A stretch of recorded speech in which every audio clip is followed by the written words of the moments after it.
Hey, what is up, empowered people? Welcome to the Empowered Team podcast.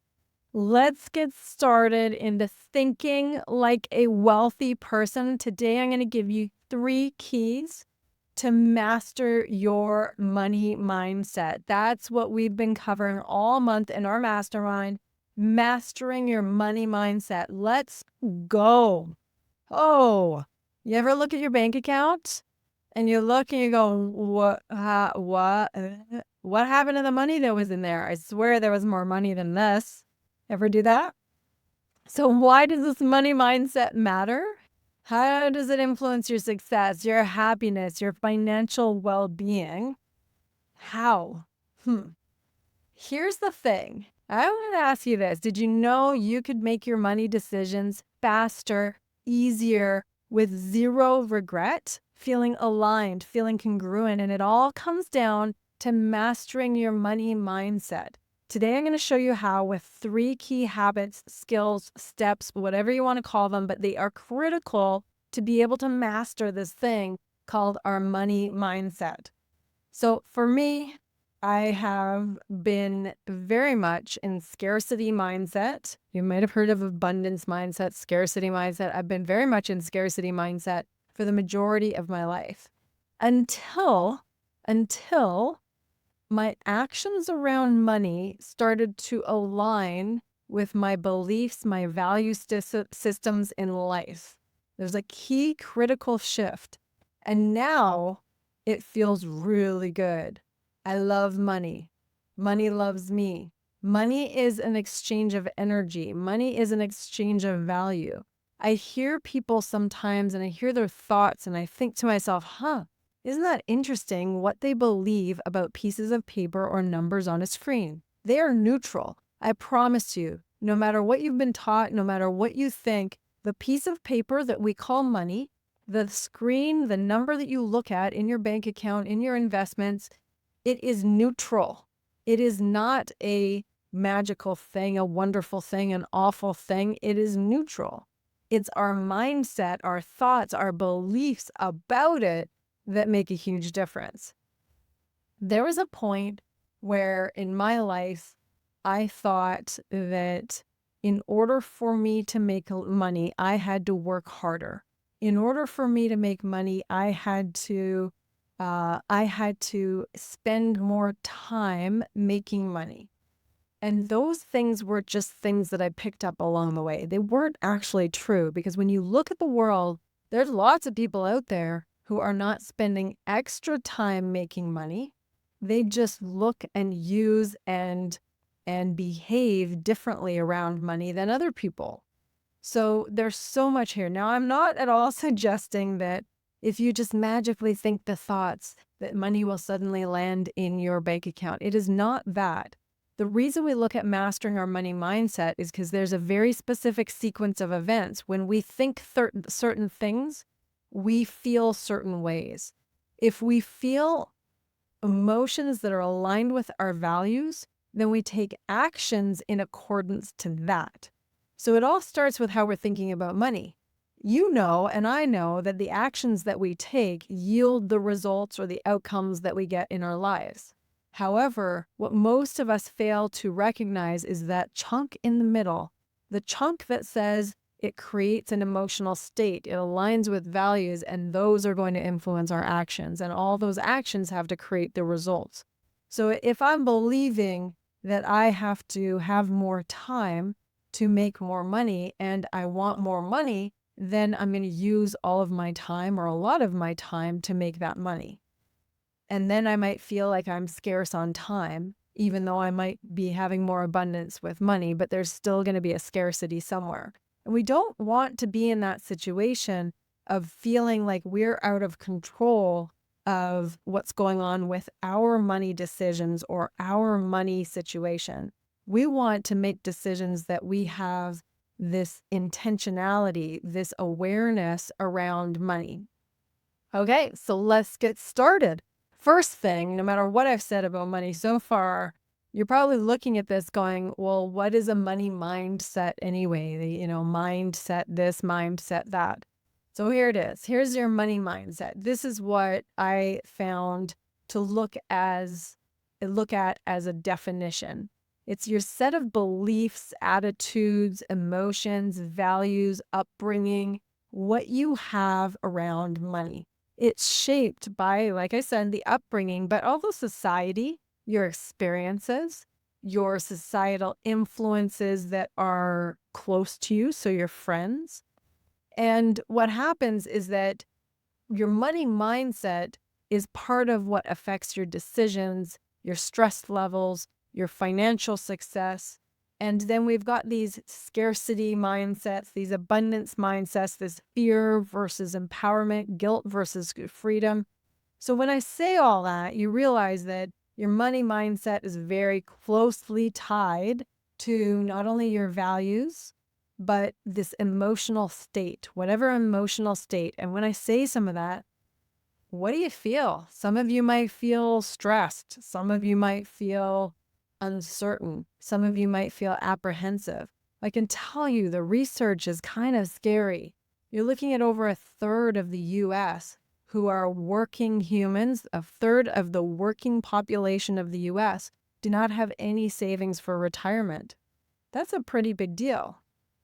You look at people who the majority of people who are earning under $100,000 a year are living paycheck to paycheck.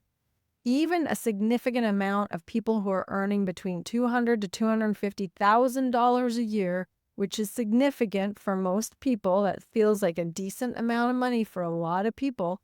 A lot of people think they can't live on that because it's too little. However, you're looking at a third of people who live in that range of earnings are still also living paycheck to paycheck. The thing I've discovered from working with so many different people, and I'm talking people who make $50,000 a year to people who are well into the double-digit millions of their earnings, people who have sold companies for over $600 million. And what I've discovered in working with people who have a lot of money and who have a low amount of money or a very average amount of money, what I've discovered is everybody still has some level of money stress. And the other thing I've discovered with that, it's simply because of their money mindset. It's simply because of beliefs or ideas that they've brought along the way. So they feel stressed. One person might feel stressed if their savings account goes below $1,000. Another person might not care that they even have a savings account, a security bucket. And yet the third person might feel really uncomfortable if that savings account goes below $50,000. They always want $100,000 in their savings account. These are the things that are people's experiences. And it all comes down to here, because remember what I said, money is a piece of paper, a coin, a number on a screen. It is neutral. It doesn't mean anything. So the meaning that it has is because we've applied that meaning to it, coming from what we think about it. This is why our money mindset is so critical, so critical. So let's do this. Let's get into 3 key things that are skills that you can do to continually master your money mindset. And I want to really emphasize the word master. When we step into mastery, there's an understanding with mastery that it doesn't mean I get it just like that. I've arrived. I know everything about money and everything about my mindset about money. No, it means there's a continual level of learning, a continual level of practicing, a continual level of improvement. That really is what mastery encompasses. And that's why I wanted to use the word mastery in this particular topic. Okay, so number 1, we're going to take a look at the 3 main things that really, really master or really influence you to be able to master your money mindset. Number 1 is an exercise that I brought to the mastermind and I practiced myself and was really curious at the results of practicing this. And what it is it's reflecting on a recent purchase. So I took a look at the last couple purchases And what you would do with this is take a look at what you felt before, during, and after that purchase. Now, when I did this with a set of shoes. They're kind of like Crocs. They're fuzzy on the inside. They're kind of rubbery on the outside. And I bought these shoes. But what's interesting about it is I really labored this decision. Oh, was I going to buy them? Wasn't I going to buy them? And what I was replacing was a set of Crocs. Now, you might recognize that brand name. Now, this might sound ridiculous to some of you, but this is how my brain works around money. First of all, the other Crocs that I had, I wore them for 15 years, a really long time. Like, they were ratty on the inside. You couldn't clean them properly. They were worn out on the bottom. Like, time for a replacement, way past time for a replacement. So I go to look to buy a new pair of Crocs, and I'm astonished at the cost of them. Because A, the first pair of Crocs I had, someone bought for me as a gift, so I didn't purchase them. I didn't know what they cost. And B, it was 15 years ago. So even if I knew how much they cost, I was out of touch with what they cost now. So I look online, look for a pair of Crocs. I'm astonished by their price tag. And I start looking at other brands that were half the price of the Crocs. And then I end up finding ones that I liked. I ordered them and I got them. So this was the experience that was the most recent purchase when I did this exercise at the time. So then my role, this is your job, to look at what did you feel before, during, and after. Now, for me, I felt a lot of pride that I had made the other Crocs last so long. I felt a lot of guilt going into a new purchase when I saw the price tag of the Crocs. I don't know that I want to spend this much right now. I don't know that I need to. Is this something I should buy? I want to save my money for this or spend my money on that. Is this a frivolous purchase? That's how my brain was working. Okay? And so the emotion that was coming from a lot of those thoughts was guilt. And then, when I find a price that I'm happier with, I feel more pride because I'm replacing something like it. And I'm kind of mocking my own thoughts because once you see them for what they are, it's optional. I don't have to think that way. I act like my thoughts are facts. I act like my thoughts need to be thought that way. I act like it's important that I think that way. And it's not true. This is where you get to analyze, what did you feel around your last purchases? Here are some examples. For instance, you might feel guilt. And if you feel guilt, it's because there's something that feels misaligned, incongruent with your values. That's usually the case for guilt. So, for instance, you might have just spent a whole bunch on something else and you told yourself that that was plenty, you didn't want to buy any more, and that might foster some of that guilt. Or if you are spending more than you have and you have a value of not overspending, that would be guilt. You'd feel guilt right there. Excuse me. So you might feel guilt, you might feel pride, like I mentioned, reflecting this real intentional spending, or for my case, reflecting this value that I had pulled out of the previous purchase because I have a belief that I like to get the value out of something that I purchase. That would be a belief of mine. I like to get the most value out of something that I purchase. So, and other people may not feel that. They feel that, well, this is something to be enjoyed, used for a short time, and then passed on or whatever.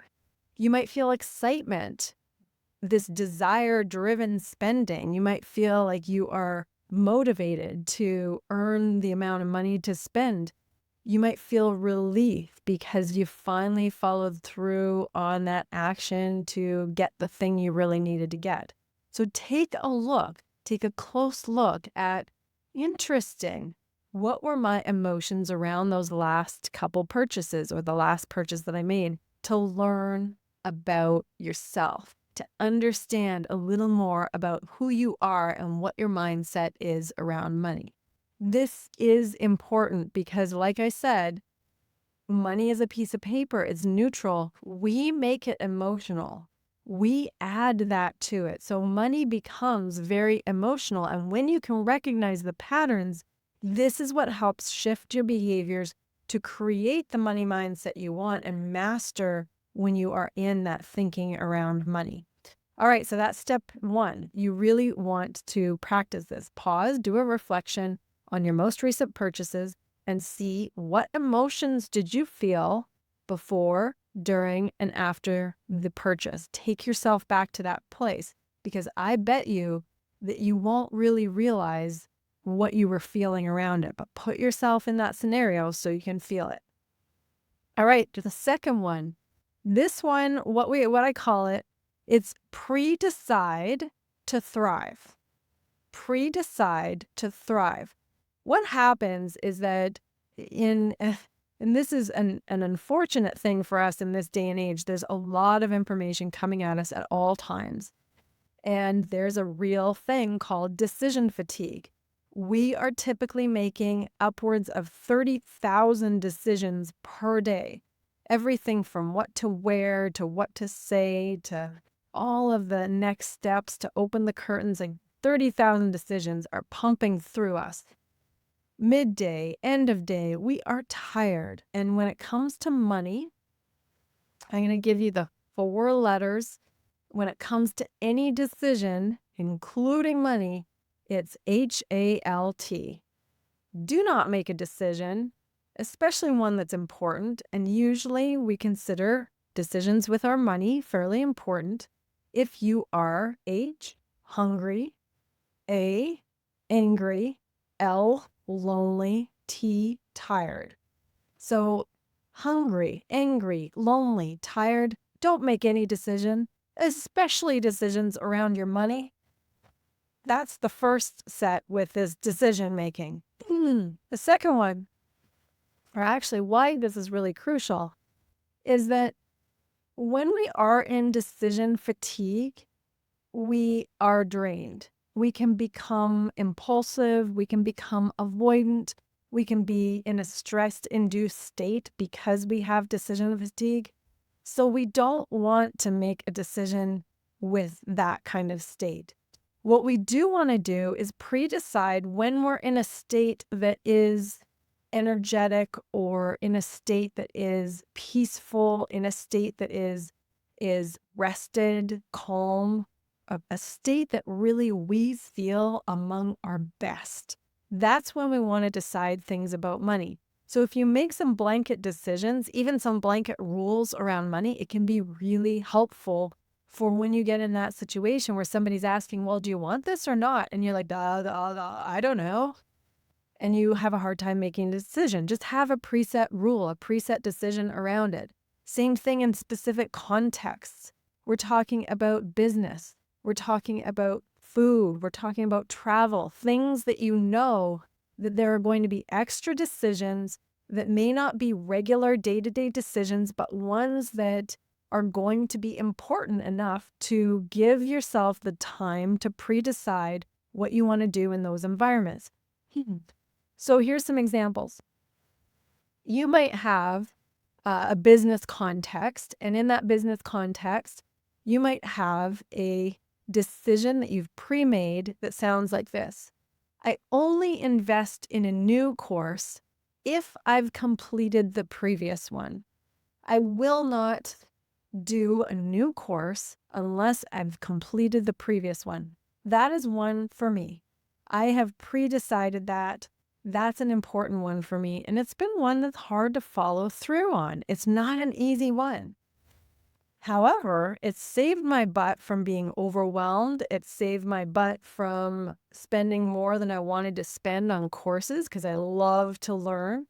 It saved me from being in a situation where I'm hemming and hawing and trying to make the decision and just draining my own energy even further. Okay, so that's a business one. Another one, food. If, let's say around groceries, I prioritize with buying high quality groceries and don't eat out more than once a week. So then when someone comes with a request, if it doesn't fit that pre-decided thing, it's an easy no. And it feels really good because you're making that decision consciously aligned with the values you have in your life. Now, there's a serious presupposition here. And the presupposition is simply this, that you know your values, that you revisit your values, you understand what matters to you. If that's the case, then it's easy to make these pre-decided decisions so that you can go forward with them because they're going to be congruent. It's going to be aligned. It's going to feel really easy and feel really good to say, no, I'm sorry, I'm not going to go out this week, but we can book something in 2 weeks from now. I would love to. Let's book something to go out together 2 weeks from now. But right now, I'm not going to do it. You don't even have to say why, but you know internally that not only does it not meet your spending goals, it doesn't meet your value of nutrition or health by eating high quality food at home. So it's hitting off multiple values with that one decision, and that feels really powerful. That is self-mastery, and that's what we're about, is self-mastery. All right, so there's another one. I'm going to give you one more example on this. This has to do with travel, and this one's easy for me as well. Is that I prioritize with the experience of travel, not with a shopping trip or the souvenirs. Now, I like to buy a souvenir. I'll usually buy 1 or 2 things that will help me remember that trip as long as it's something I'll use. I don't like to buy things that are going to not be utilized. I want to feel like I'm going to wear it every day or, something like that. The experience is where the actual money is going. That's where the priority is. That's what I do want to prioritize with. So what this does, again, it helps reduce stress because you've got these pre-decided, aligned values. It's based on your spending, it's based on what your beliefs are, and it really, really prevents regret because spending regret, spending remorse is a sucky feeling. Nobody wants it. All right, we're going to go on to our third step in order to master our money mindset. That's going to be really powerful right after this exciting thing that I really want to share with you, and that is this. I have just finished authoring an amazing book. It is The Human Algorithm, Leadership and Ethics in the AI Era. You didn't know I was up to that for the past year. Me and my co-author have been writing this book, The Human Algorithm, Leadership and Ethics in the AI Era. Now, you know I'm all about leadership, all about self-mastery. Well, we want that for people going into an AI era. So this is all about creating your own ethical framework for utilizing AI for your business or for yourself. Every chapter has reflective questions. I am so proud of this work, and that's a hard thing for me to share. I usually pour my heart and soul into something and then forget to tell people about it. But this one, me and my co-author put a lot into this, a massive amount of research, a massive amount of heart, and a whole bunch of value for the reader. So this is out. Look for it. It's going to be out and available soon on Amazon. By the time this episode airs, it'll be available on Amazon. So look for this. I invite you to explore this book. I think you're going to love it. All right, let's dive into our money mindset. By the way, one more thing about this. AI is going to help you with money. AI is going to help you with everything in your life. So this is where that last point is going to be really important to be able to pre-decide intentionally, because if you fall down the rabbit hole of just being led by the nose by what AI tells you, then you are not leading your life. And that's what this book is really about. So let's dive into the third step. Here we go. Oh, wait, one more thing. You can find this on www.thehumanalgorithm.ai. Thehumanalgorithm.ai. That's where you'll find more tools. And you can find us on theempowered.ca. So anything you need for more information about that. All right, number 3, here we go. Really important. A values audit. If you haven't gotten this so far on previous episodes, if you haven't gotten this from me in everything that I teach, values are the foundation. They are fundamental for you to be able to feel like you have fulfillment in your life. So what you want to do is your third step here is do a little bit of a values audit. I'm expecting any of my high-performing clients, I'm expecting that they redo their values every 6 months to a year. Now, I want them to do that, but sometimes I have to nudge them a little bit to go, hey, your value of prosperity has now dropped because you have a grandchild and you are more focused on family. So notice how there's a little bit of an order shift in your values. And when that happens, there's nothing wrong with that. But what happens is that if the actions are still coming from the previous value order or the previous value, then it may not feel aligned when the values have changed or changed in order. So what this means for you is that your values evolve, they change. And so your financial habits should too. And so you want to do a check-in on this and see, have your priorities shifted? If you are launching a business and you are putting a lot of your money into launching this business, then your personal spending probably changes a little bit. So where in the past you might have been a watch collector, for instance, and you collect all these special kind of watches, and maybe you buy a watch at every key birthday because that's going to support your collection.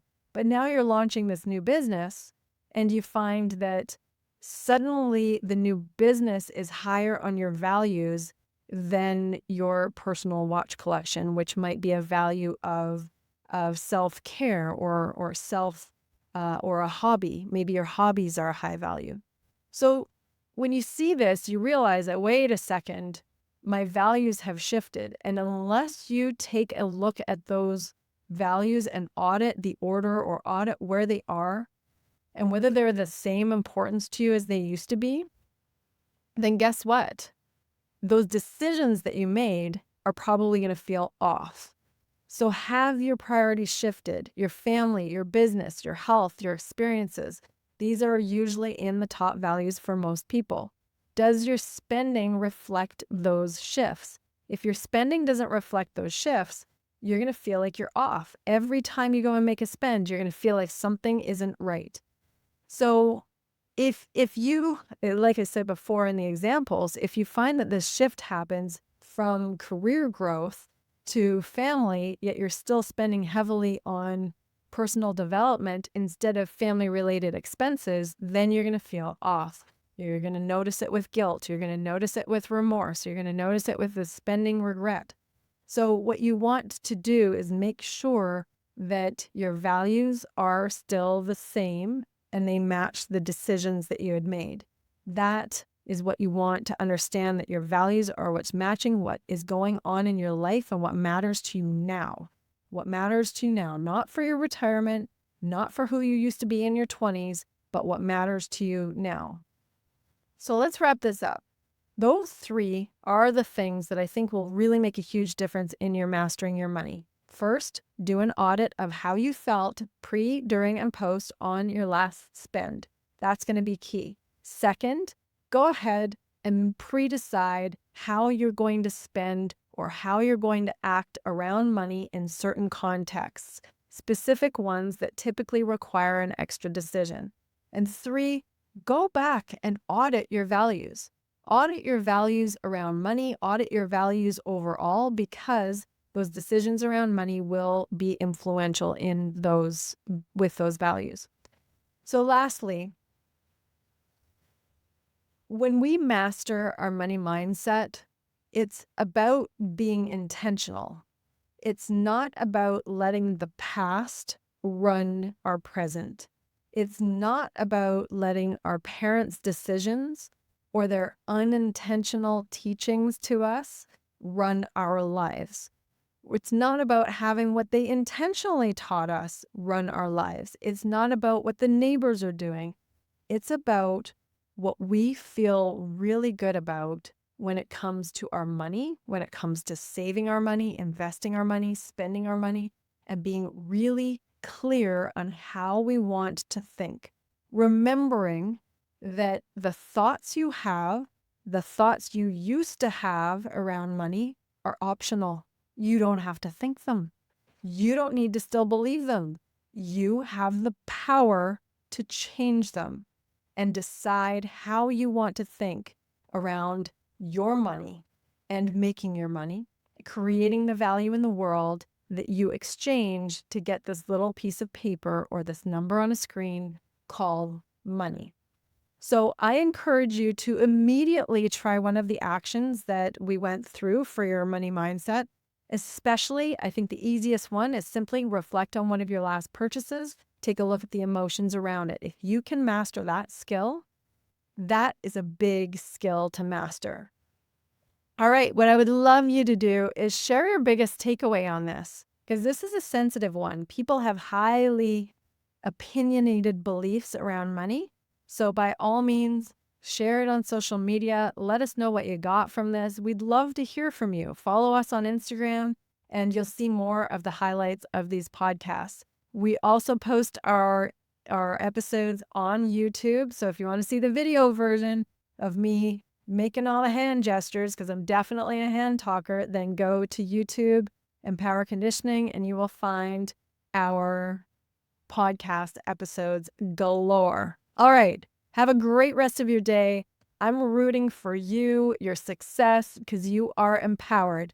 You take care of yourself. You take care of others. You take action, and you are up to something bigger than yourself. So keep going. You've got this.